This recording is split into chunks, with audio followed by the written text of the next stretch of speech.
44b, and the Gemara we did yesterday.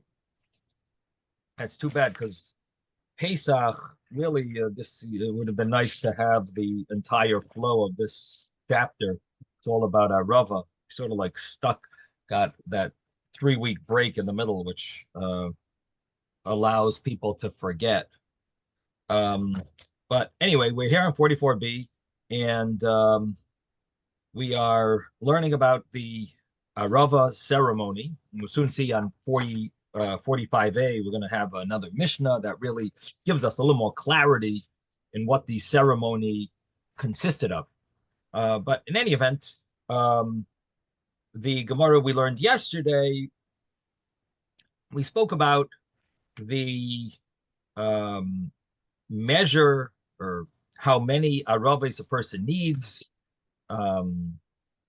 And we spoke about using the lulav aravos.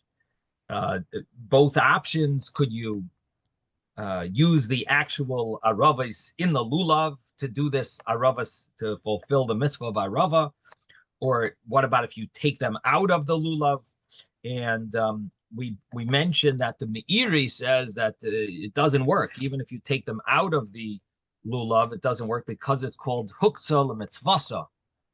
It's set aside for the mitzvah of lulav. You can't go and then use it for arava. On the other hand, we said that it's not so simple to say that, even though the Meiri says that. But you could ask a question on that because there's a concept that mitzvahs lavli hanos nitnu, and you're not really benefiting from the mitzvah. You're not really benefiting when you're doing a mitzvah. That's not called a benefit. Something that's huktzah l'mitzvasa, something that's set aside for the mitzvah that you're not supposed to have personal benefit from, would be if you're gaining personal benefit from that item, but not where you're getting a mitzvah from that item. So in this scenario where you're using the arava that's from the lulav, and now you want to use it for your arava mitzvah, that should not be a problem because of huktzah l'mitzvasa. And we said that maybe the Meiri understands it, that since arava is only a minhag, so then you could say it's called hana'ah, it's called benefit, because it's a minhag only, it's not an obligation. If it was an obligation, then we say mitzvahs lav l'hanisnan.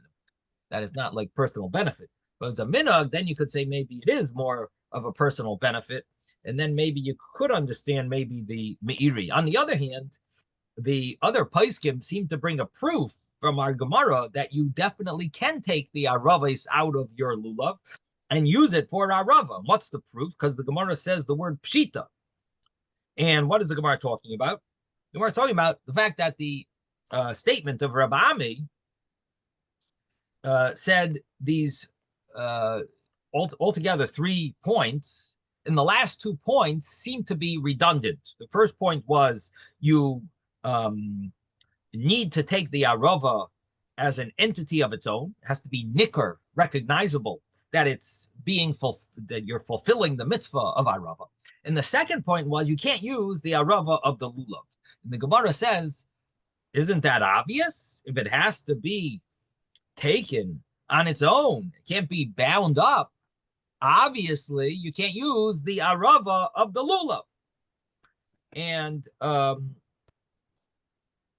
the Gemara came up with an answer that, well, maybe you would think that if you lift it up twice, that might work. Now, if you want to say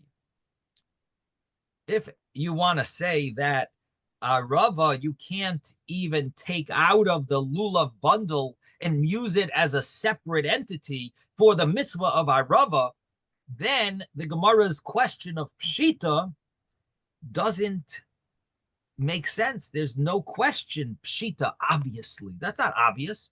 If you can't use it, that wouldn't be obvious from the earlier statement. Rabbi Ami said an earlier statement that you need to hold the arava on its own. And then he says another statement, you can't use the arava of the lulav, which would mean even if you take the arava out of the lulav, you couldn't use it. That wouldn't be obvious because it's on its own. Maybe I would think you could use it. The Gemara's question of pshita can only be if it's talking about that the arava is still inside the bundle of the lulav, and there the Gemara says pshita. Obviously, I can't fulfill the mitzvah of arava with this. It's not on its own bundle. It's not in its own entity. It's part of a bundle. The Gemara says pshita. On that, the Gemara says, no, it's not so obvious because maybe you lift it up twice and maybe that would be good enough. But if the Gemara, if the meaning of Reb Ami was even if you take it out and separate it, you can't use it, then the Gemara's question of pshita would not make sense. So that's the proof that the Poskim have, because Yaakov wants to bring that obviously you can remove the arava of the lulav. So we learned that yesterday. And then we mentioned that Rav Chizda argues, and he says that you could fulfill the mitzvah of arava with the arava of the lulav, and as long as you lift it up a second time, and you could do that. You could fulfill the mitzvah. The Gemara doesn't say clearly if it means if you did it a second time, but the Rosh learns it this way, that if you did it a second time, the first opinion, Reb Ami said, even if you lift it up a second time, it wouldn't be good enough. The second opinion is, no, if you lift it up a second time, you could fulfill the mitzvah of arava with the arava of the lulav. You're having in mind l'shem mitzvahs arava, that would work. So it would seem that Reb Ami holds it has to be nicker, it has to be recognizable. Rav Chizda, in the name of Reb Yitzchok, seems like maybe it doesn't have to be recognizable. That's what it seems like the machlokes is. Again, it's not spelled out exactly what the machlokes is between the Reb Ami and Reb Yitzchok. In the back of my Gemara, it brings halacha here, and let's just see what they bring. The arava einoni tell us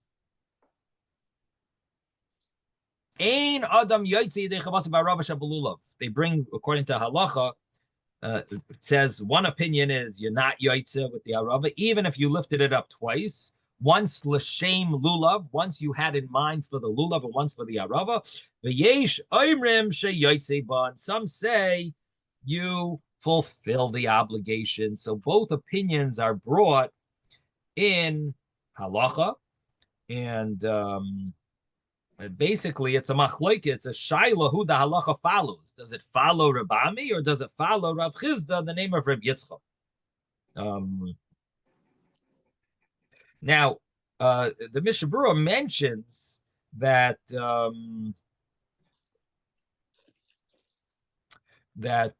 if you separate it, then everyone agrees you fulfill the mitzvah. If you pull out the aravos, which is the Bikura Yaakov's opinion, not the Meiri, and also everyone agrees that the only way it's possible you fulfill the mitzvah, according to Rav Chizda, in the name of Reb Yitzchok, he says that's only if you lifted it up a second time. Diyesh heker bazeh shehu l'shem mitzvah. So he says that is considered a heker. That's considered recognizable that it's for a mitzvah. So what comes out is, does the recognition have to be in your act or in the entity? That's what it seems like the argument is. Is it enough for is it supposed to be the entity, the cheftza of the mitzvah, the item of the mitzvah is recognizable what it's for? Or is it in your act, why are you lifting it up a second time? No one shakes the lulav, no one lifts it up a second time. You're just lifting up what are you lifting it up a second time for? My act is recognizable. So is it the act? Or is it the actual arava, which is interesting because if you think about the mitzvah of arava, we had a whole question in the Gemara earlier. Is it walking around with the arava and waving it, or is it the arava being placed and standing uh, and sort of like leaning over the mizbeach? So the mitzvah of arava seems to have these two elements to it. That on the one hand is it's an action. If it's dancing around, going around the mizbeach, it's sort of like the action mitzvah. On the other hand, it seems to have a passive element to it, which is the fact that it's standing there, sort of like beautifying the mizbeach. So it has the passive element to it, and it has the active element to it. So, in other words, here we have a machlokes. If it's the your action has to be recognizable for that it's the arava, or it's just the entity, the fact that it's an arava. It's for the item is a mitzvah of arava. This item is a mitzvah of arava, or is it your action? It seems to have, like, it seems to be these two elements to this mitzvah of arava that we see here in this machlokes of Reb Yitzchok and Rabami, which also takes us back to that other argument between the other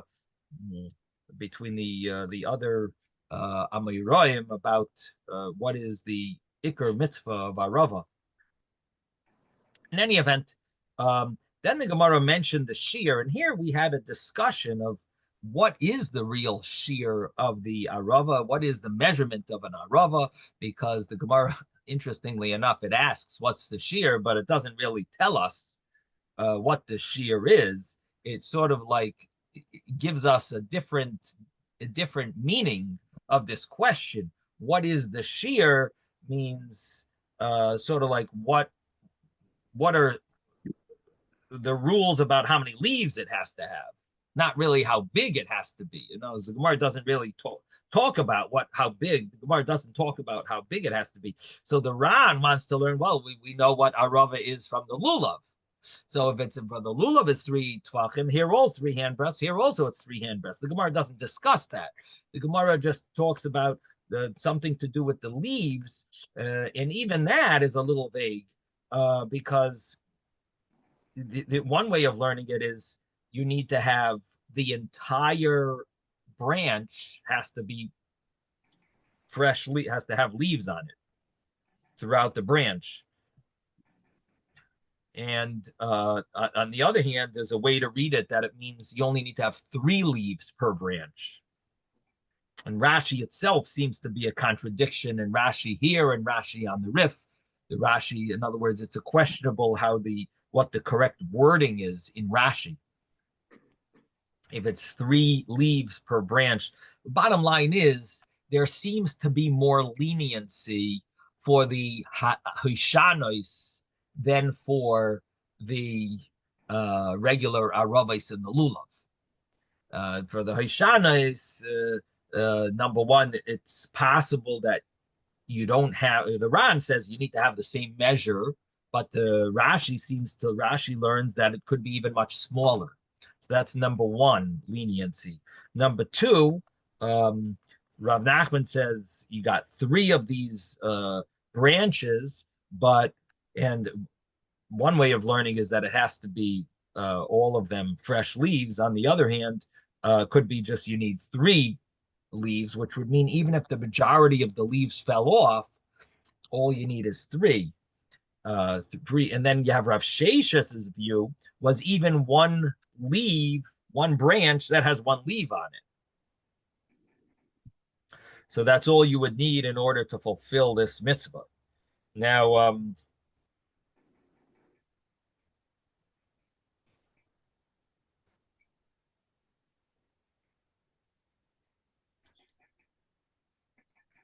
so that's basically this discussion about the measurement of the aravos for the aravos of the lulav. Here,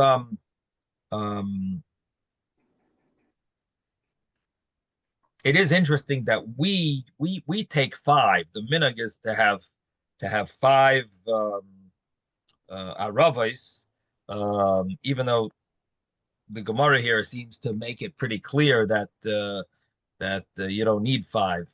Um, it is brought in Kabbalistic writings about the five gevuros, that the inyan of the arava is to sweeten the severities, and so seemingly the five, and you bang it five times on the ground because you're sweetening it's a concept of sweetening the severities, which is interesting because the word arava, arev, also means sweeten.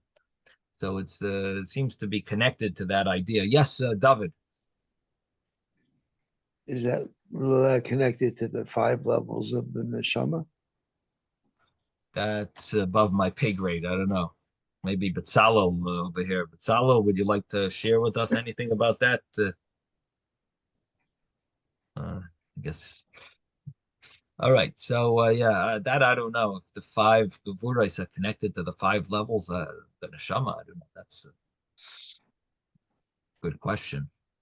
How about your son, David? Come on, let's hear from Shalom Yehuda.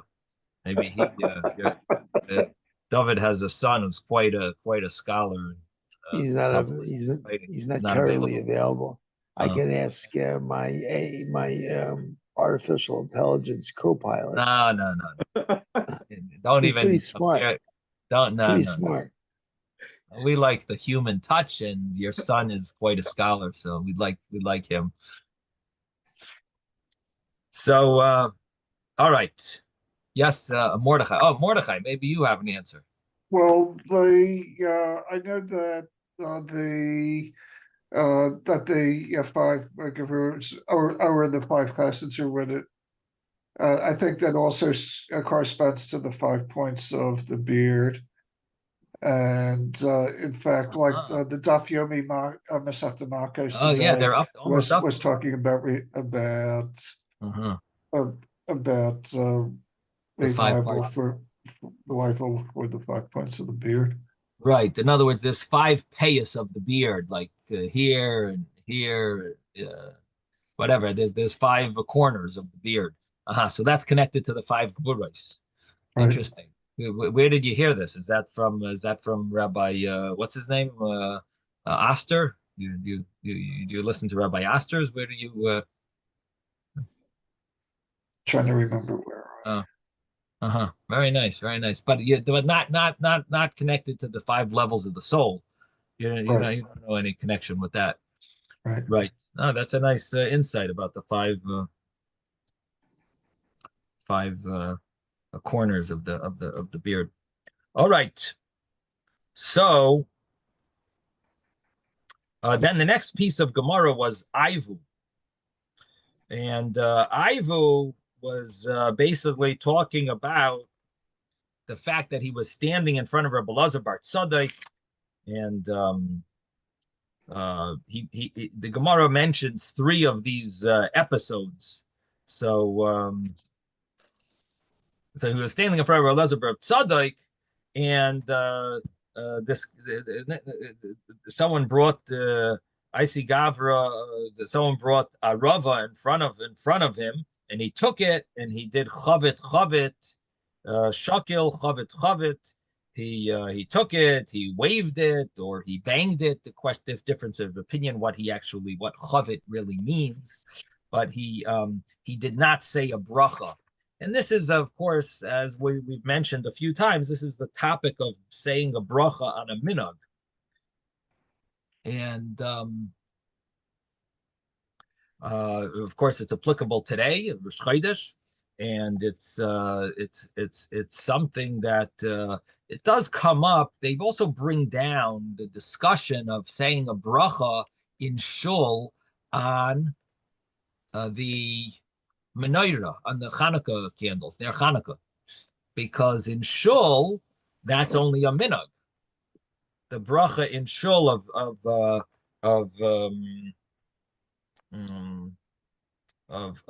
reciting the bracha when you light the menorah. That's basically the minhag to light a menorah in shul on Hanukkah because of Persumei Nisa. So the custom is to say a bracha. So they quote a contradiction. They say doesn't make sense. For Rosh Chodesh, the base Yosef says, Yosef Kaira says, don't say a bracha. But when it comes to lighting Hanukkah menorah, you do say a bracha. It seems to be a contradiction.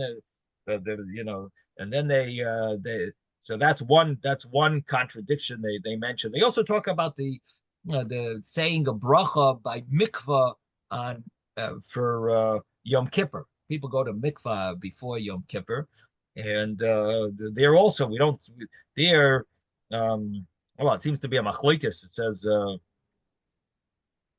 Rav Sadia Goyin would say a bracha on the tefillah erev Yom Kippur, and the Rabbi Yitzchok ben Gaius would say it's you don't say a bracha, and they bring proofs. You see, our Gemara says you don't say a bracha on a minhag, and anyway, this is of course a topic of discussion.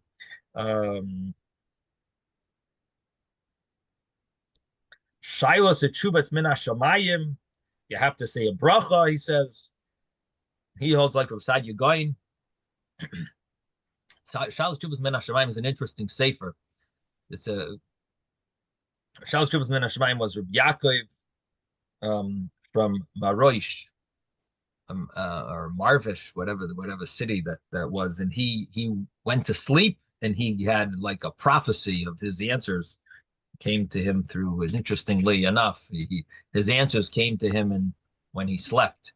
And of course, the question is that considered Torah la b'shamayim? But anyway, so he calls it Shilos Utshuvas from heaven. And he says he's supposed to say a bracha on the tefillah. But the question is, it's only a minhag to go to mikveh of Yom Kippur. Now, what about lighting candles on Yom Kippur?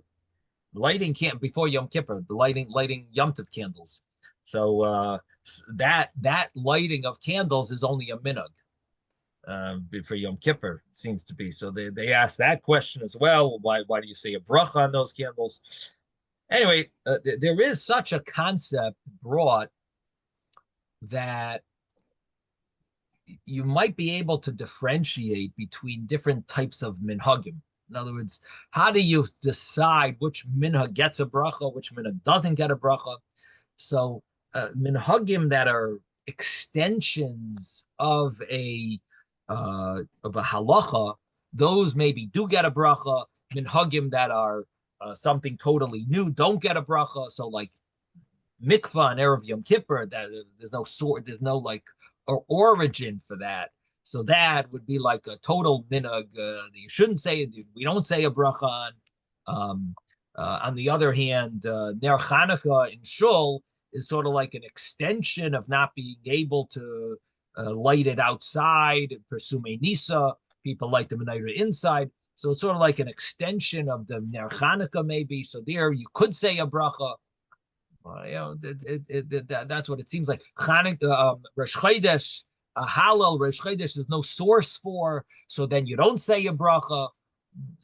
So it seems that you could maybe, it's brought down in I think it's a Shevet Halevi brings this vart that maybe you could differentiate between areas where there's a origin and we're just extending it, or if it's something totally new, or not totally new, but something that's like a new minhag versus a minhag that's really an extension of a halacha. So that would be an area where you could differentiate between getting a bracha on a minhag or not getting a bracha on a minhag. All right. Anyway, that just touches on this discussion.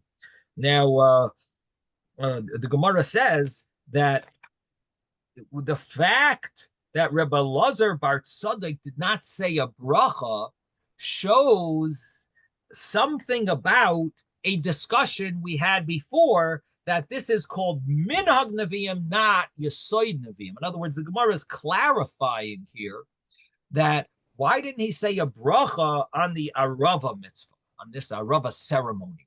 Why didn't he do that? Why didn't he say a bracha? He did the chavit, he either waved it or he banged it on the floor or on a vessel, but he didn't say a bracha. We also don't say a bracha. Why? So the Gemara says because he held that it's a minhag Nevi'im, not Yesoid Nevi'im, not a decree of the Nevi'im. If it was a decree, then you could say a bracha. Why? Because a decree of the Nevi'im falls under the category of it's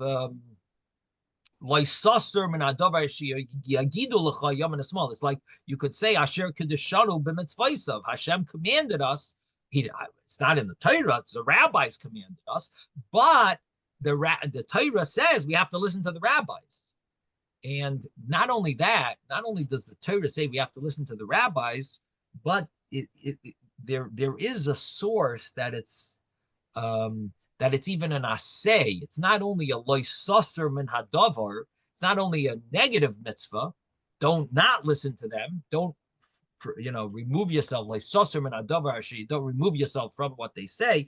But it's even an assay because it says al pi haTorah she'yerucha al pi haTorah she'yerucha according to the Torah that they teach you, val hamishpat asher yormu lecha, that and the law that they say, ta'aseh, you should do. So it's even like a positive command. You're supposed to listen to the rabbis.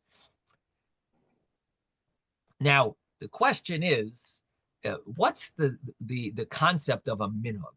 Where does a minhag? What is the rule of a minhag?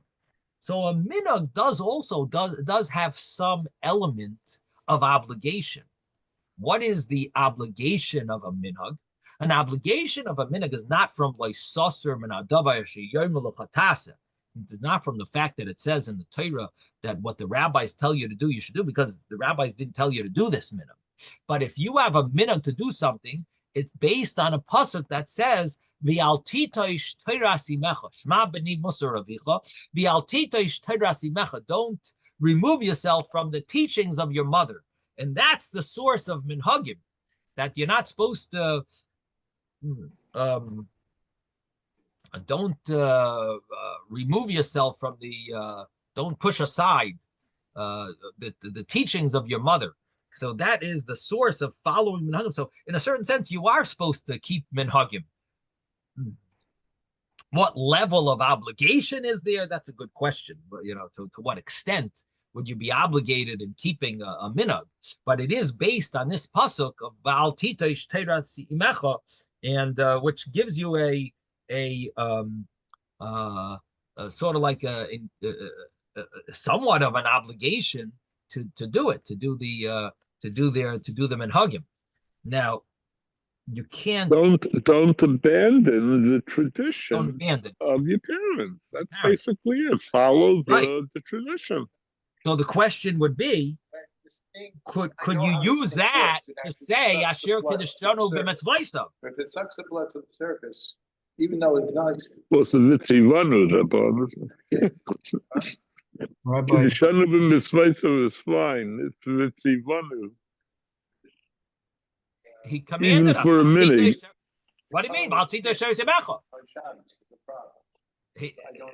mean, that's somewhat of a command. Yeah. Let me just mute everyone. I don't know. We're hearing some background noise here. Question. Yeah. Did they say bracha in the Beit HaMikdash? Ooh. For Rosh Chodesh. I thought you were talking about a Rava. Now you're saying for Rosh Chodesh, did they say a bracha on Hallel? I mean, I don't know if they even said Hallel. Why not? On Rosh Chodesh. It's like it seems that it's just a minute to say Hallel on Rosh Chodesh. We don't know that they said Hallel on Rosh Chodesh. There's no. It seems that it just became like a minhag, to the extent that the Gemara that we learned, I think it was in Tainus, where someone came and saw some Amoira saying Hallel. He was like, what are you doing? And then he saw him skip. He says, oh, okay, he's doing some minhag. Well, the Anshe Knesset Hagdolah wasn't until the second. Okay, but still, in the second Beis HaMikdash, did they say Hallel? I mean, not seemingly. We don't know of any source that they said Hallel. Seems like it might have just been, a minute that people started saying Hallel.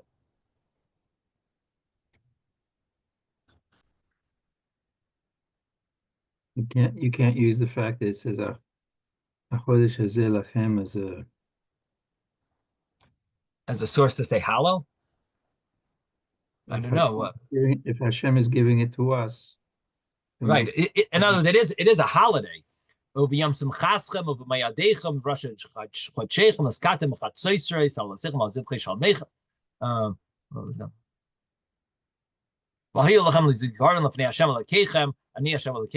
Right, so it does say such a thing. It's obviously a special day. But to the extent women don't do malacha on Rosh Chodesh, right? So they're definitely it's a special day. But does that mean that it has an obligation of Hallel? I mean, even Pesach we don't. Pesach is not really the other days of Pesach we don't really say Hallel. It's only it's not a complete Hallel. But not all holidays seem to have the to have the Hallel obligation. Depends on how big of a holiday it is. Why on the Shalosh Regalim you do say? But it's only a half Hallel on Pesach. But that's because of God's direction. I don't think so. How can you praise what's happening, when my creations are dying? That's right. There's a mute. But but that would be a reason not to say it at all. And it seems that it's just, the fact that we say it is only like even that even saying it partially is basically I believe it falls under the same category as Rosh Chodesh, that it's more of a minhag. I guess I should look it up, but the fact any time that it's half is more of a like a minhag type of thing. What about Purim and Chanukah? So Purim, the Gemara talks about Hallel, and the one statement you had it in the Gemara Megillah, where one opinion is that Megillah he lula, that the Megillah, the reading the Megillah is Hallel. That is the Hallel. Then there's also the discussion if you say Hallel on a miracle that happened outside of Israel, right? The Gemara there mentions a few things about how and why we don't say Hallel on Purim. But Hanukkah we do say Hallel. It's a takana. Of course, it's not in the Torah, but it's a takana from the rabbis to say Hallel on Hanukkah. We say the whole Hallel.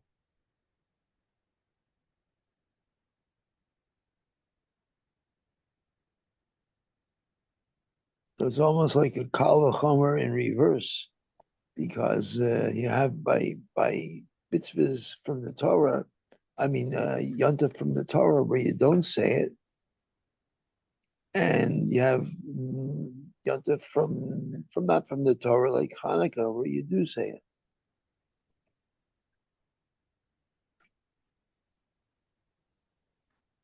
Right. Now you have to understand that there is an obligation to say Hallel on a time of a miracle. Like in a certain sense, it's whether it's a miracle that the Torah that was that's written in the Torah, or afterwards there could be there is an obligation for us to praise Hashem. Hallel Hashem. There's a praise. There's an obligation for us to praise Hashem for miracles. But yeah, you're right that not every Hallel Rosh Chodesh we don't there's no obligation to say Hallel. I guess the proper place to look this up, if you wanted to look into it further, would be that Gemara in Megillah that talks about the obligation of Hallel and why we don't say it on Purim.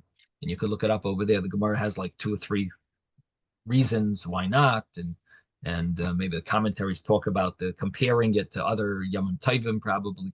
So you could probably look it up over there in Gemara Megillah and see what the commentaries say over there. I'd look up the Tamei HaMinhagim and see what it says there in terms of the sources. That's also a good idea. That's cheating. You could look out. I'll give you another little trick, Isaac, and that is there's an Encyclopedia Talmudis that you could look up Hallel, the letter Hey, and there you could that would be even a better maybe source. Encyclopedia Talmudis would probably be a even better source. So we could look it up there. Okay, so getting back to here, Is that the right? Ram. Is that right by Zevin? Yeah, well, he was involved. Yeah, there were many great scholars involved in the Encyclopedia Talmudis, and even after he passed away, they're still putting out volumes, and they're nowhere near finished. But I think I have the first 23 volumes or so, but since then I haven't bought any more. But I'm sure they put out another 10 or 15. They were up to the letter maybe Yud or Chaf, you know. But anyway, so yeah, maybe they are close to finishing. I don't know. Maybe they were up to Yud. That was like 20 years ago. But yeah, that's a great encyclopedia. So the Rambam writes about the shear of Arava. The Rambam says the shear is Allah echad bevad echad, one leave. So the Rambam seems to paskin that that there's a rule that the halacha goes like Rav Nachman when it comes to monetary laws, and Rav Sheshes when it comes to isurim, when it comes to regular prohibitions. So here, this argument of and this discussion about how many you need was an argument between Rav Sheshes and Rav Nachman. So the halacha follows Rav Sheshes because this is called isuri. It's not dini. Dini would be monetary laws, and isuri would be prohibition laws or mitzvah laws. So this would be the halacha would follow Rav Sheshes. That's the way the Rambam paskins that you could fulfill the mitzvah with just one. Now the Mishnah Berurah says that for toiv lechatchila that you should have 3, and b'shem the Ari he writes you should have 5. 5 badin.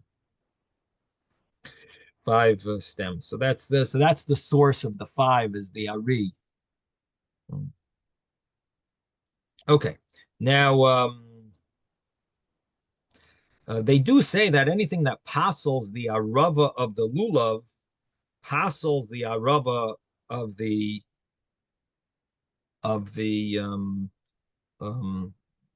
mitzvah of arava.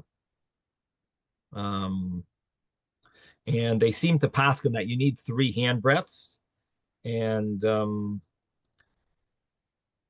you shouldn't have it stolen. It shouldn't be dried out.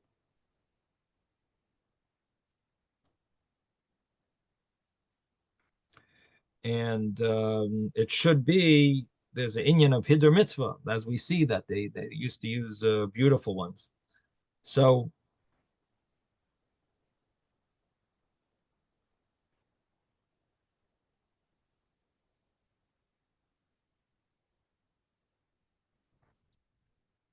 that's the laws of the Arava. Okay, so getting back to the Gemara, so we have Ivu who had this story where he didn't say a bracha, where Elazar ben Tzadok didn't say a bracha. He holds a minhag neviim, and then the Gemara says that Ivu's was it his great grandson Ivu and Chizkiah, the grandchildren of Rav.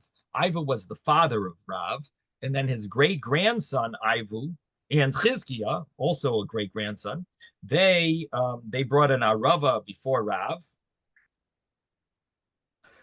And he also didn't say a bracha. He also held it was a minhag neviim. So we have 2 sources that it's only a minhag neviim. It's not a yisoid. It's not a decree of the neviim.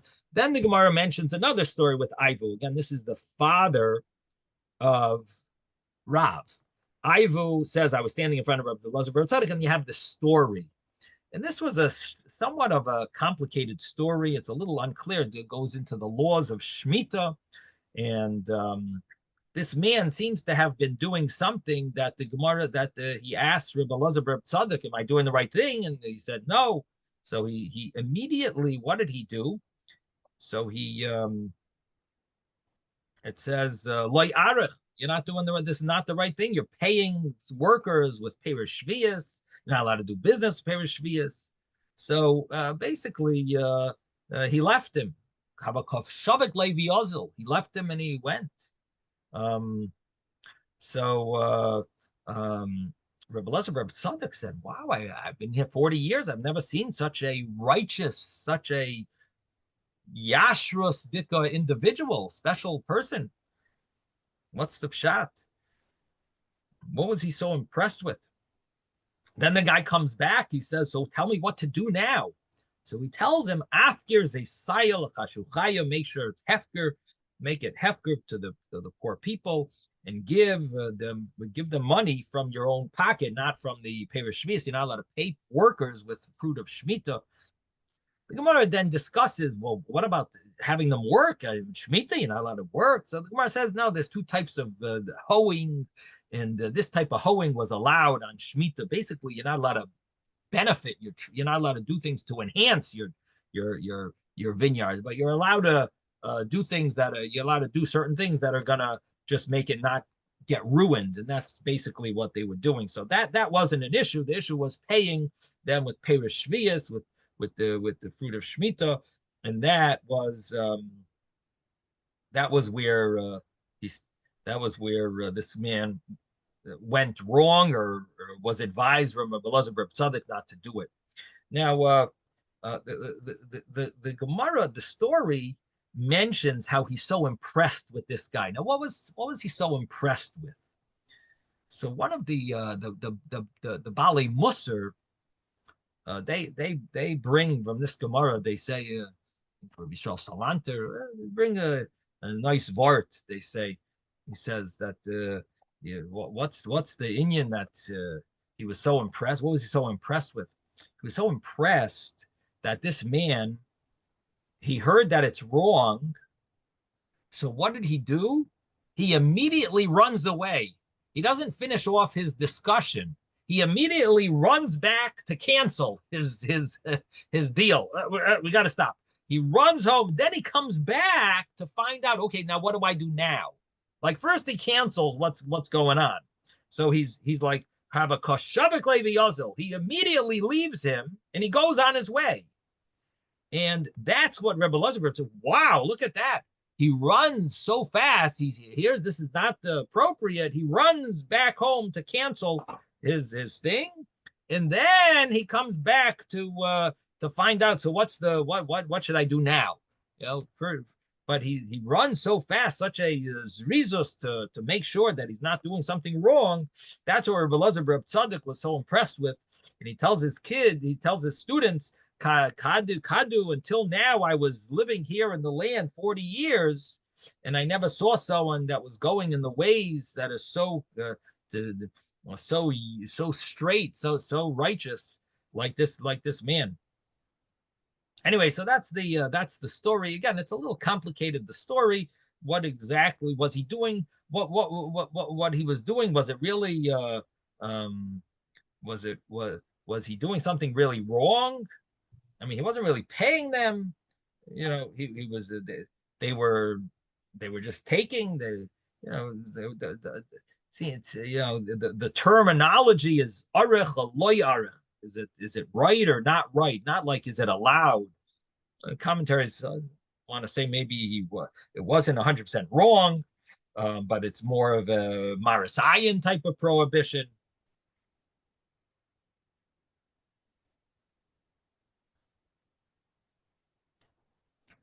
There is another interpretation that they bring that what Rebbe Elazar Reb Tzadok, why was he so impressed with the guy, was not about that he was impressed with him, was more that he wanted the students to think that he's not running away, that the guy didn't just run away and they're going to misjudge the guy, that he's like angry. Maybe the guy left out of anger. So he said, no, this guy is a good guy. And He probably ran away to stop the sin. So that's another way of looking at it. Again, the first way we said was that he was his Rizus didn't want to be over the sin. He didn't want to transgress even for another moment. But another way of understanding it is that he didn't want his students to misjudge the guy, and therefore he explained that he was like impressed that this guy's a good guy. He's not running away out of anger. I mentioned yesterday there is one of the questions that the commentaries struggle with here is this concept of making it hefker la'aniyim. Those are two contradictory words. Hefker means ownerless, and aniyim are for the poor. Now, you could give charity to the poor, and you can make something ownerless, but that's not only to the poor, that's ownerless. And so you normally don't have these two words together. So the question is, what did he mean when he says make it ownerless to the poor? You should make the zaysim, the olives, ownerless to the poor. That extra word there is complicated. The commentaries struggle with it, and the only way the answer that they seem to understand is that it does say in the laws of Shemitah, the achlu evyoinei amecha. It says the poor of your land will end up eating the Shemitah fruit.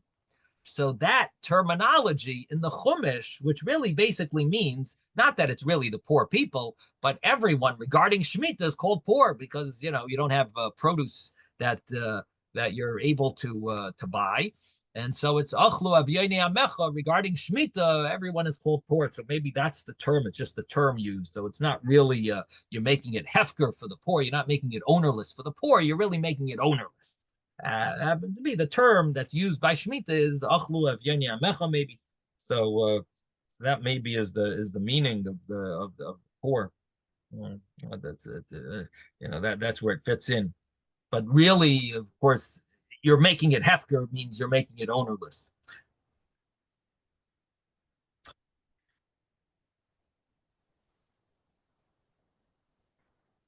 Now, the thing that bothers me about this Gemara, and I'm not 100% clear on it, is that there's two aspects to what this man did. One was he was paying them with these Shemitah, with these Shemitah fruits. The other is that he wasn't mafkir it seems like. He didn't make it hefker, these Shemitah fruits. So in the paying with the Shemitah fruits, maybe that you could get around and say, well, he wasn't really paying them because it was more like a unverbal agreement. He didn't really say it clearly. You're getting paid with this, but guys, enjoy the fruits and help me. You're helping me with this. It wasn't like a clear cut deal. So there you could say that it wasn't really a sin. But Reb Elazar Tzadok said, it's Marasayan. Make it, pay them out of your pocket. Marasayan, we don't want anyone to think that you did something wrong. Okay, that seems to flow. But what about the fact that he wasn't mafkir his land to the poor? No, he has to keep it open for the poor people. For anyone, I'm sorry, for the poor, for anyone to come and take. And they should make it available to anyone who wants to come and take. And it seems like maybe he wasn't doing that. What's this? After is a sayal chashukai. Make it hefker for the make it hefker. It sounds like before that maybe they weren't hefker. It wasn't hefker. So when he's saying this is a holy guy, isn't that a sin that he didn't make it hefker? It's the 7th year. It's the Shemitah year. Why isn't it? Why is it not hefker for the poor? I don't know if maybe the Steinsaltz maybe has something on that. To me, it's a little surprising. There's nothing. No one says anything, huh? He's impressed with this guy. I've never seen such a holy guy. What do you mean? He wasn't mafkir it to the poor? He wasn't mafkir it to the people for the Shemitah?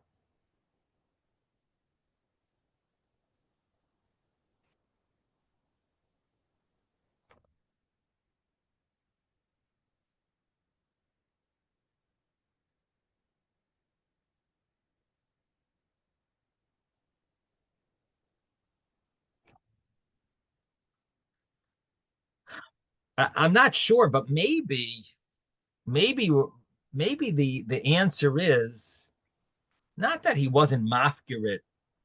By him paying with it, by him making it available for the people who worked, that minimized it for the people who didn't work. It was sort of like a wasn't that he wasn't allowing other people to have, but the fact that it was being used as a payment, it almost like took it away. Again, this was part of the Marisayan, maybe, that it didn't look like it's mufker la'aniyim because the workers, just a thought maybe. And really it was hefker, but the fact that they were using it for payment, it made it that it looked like it wasn't hefker. Maybe that's the meaning. Again, it's a little unclear to me how you could why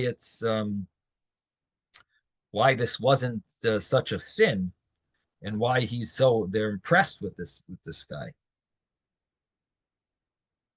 I mean, obviously you could say maybe he didn't know any better, but it doesn't seem like you would be giving such praise to someone.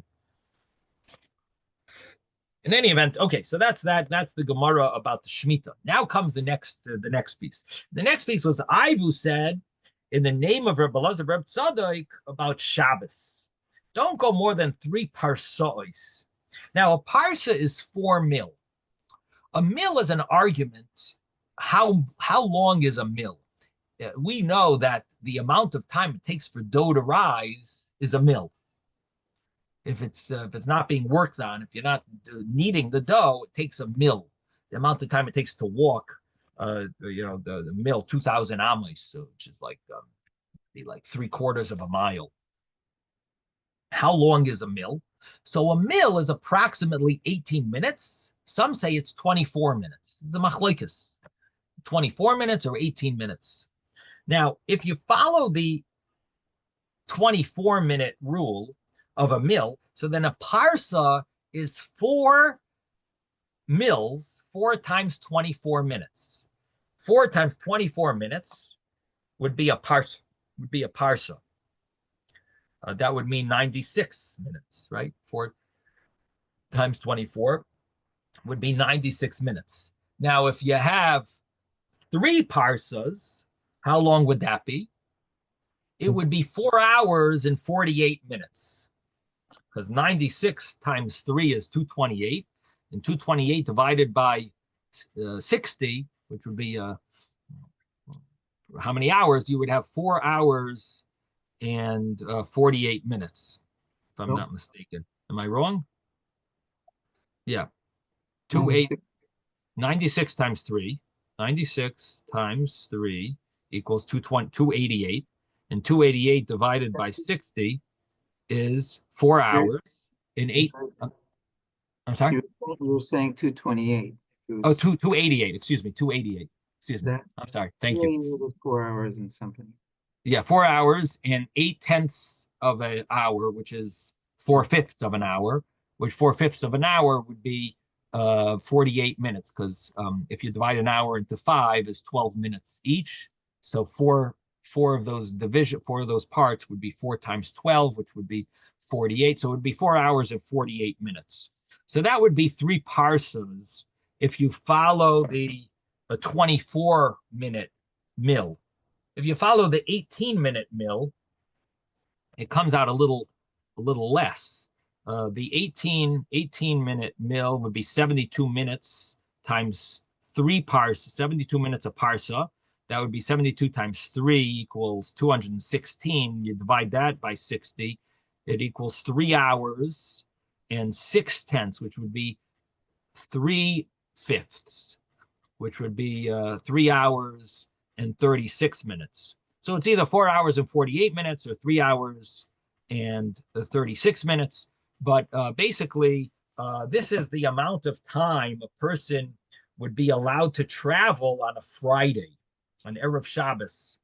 In order, he should arrive, wherever he's arriving, he should arrive within 4 hours and 48 minutes from the morning.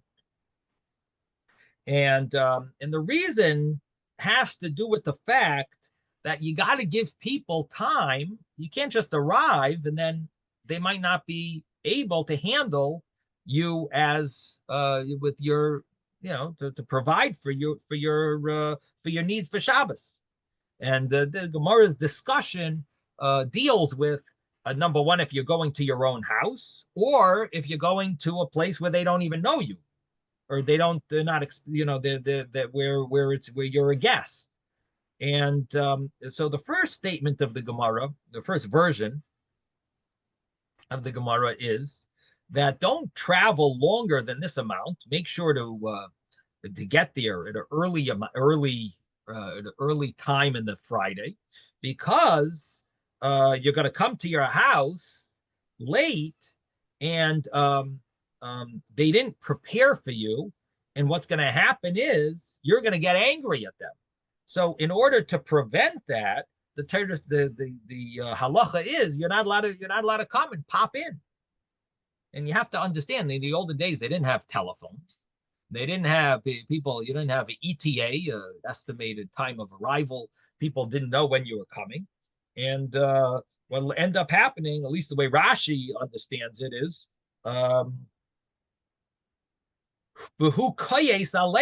they're not expecting you to come back. In other words, you took a trip to, you took a long trip, a long journey. You haven't been home for 3 weeks. Now you're heading home, and it's Friday morning. You're going to come home right before Shabbos. You're going to pull in right, 2 hours before Shabbos. They're not going to be able to. There's not going to be enough food for Shabbos. In those days, they didn't have stores that are 24/7, and that's it. And so you're going to end up causing that you won't have. You won't have what you need, what you want on Shabbos. You won't be able. They didn't prepare for you, and it's going to cause problems. Now, what happens if you're not going home? You're traveling. You're not arriving home. You're going to be stopping off some rest place for Shabbos. So the first version of the Gemara is, then it's not a problem. Why?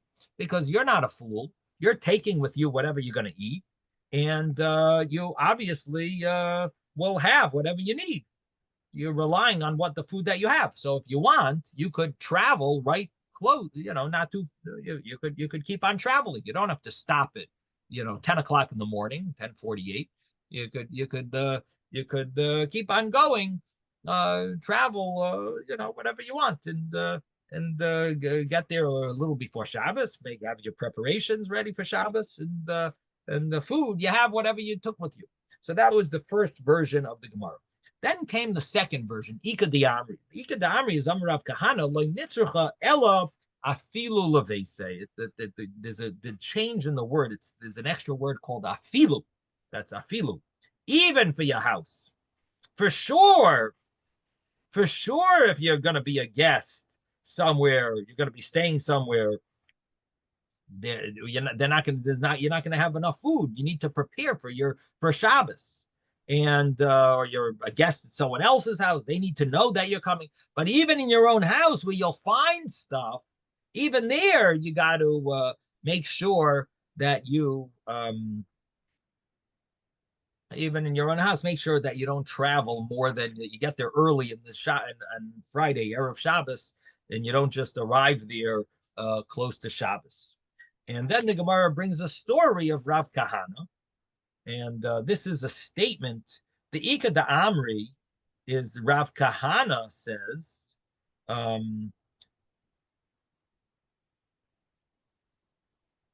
that, in other words, Rav Kahana says that Rabbi Elazar was emphasizing even your house. And he says, and because I had a story like this where I came to that I ended up not even having kosa, the harsana, this type of dogim katanim, these small fish that are fried and